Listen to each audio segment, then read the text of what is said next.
In this video, I'm going to show you how to connect your Netis router to your computer using an Ethernet cable. This is an easy and trustworthy method for establishing a stable internet connection. Find the Ethernet ports on your router, which are usually labeled LAN.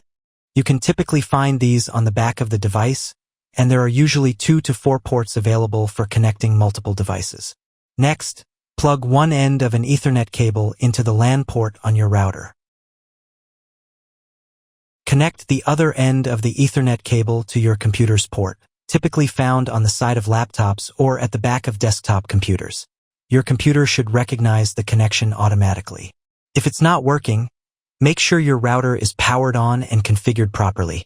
In the video description, you'll find a tutorial on optimizing your Netis router for better performance, as well as other helpful guides. If you found this guide helpful, please give this video a thumbs up, subscribe to the channel, and share your thoughts in the comments.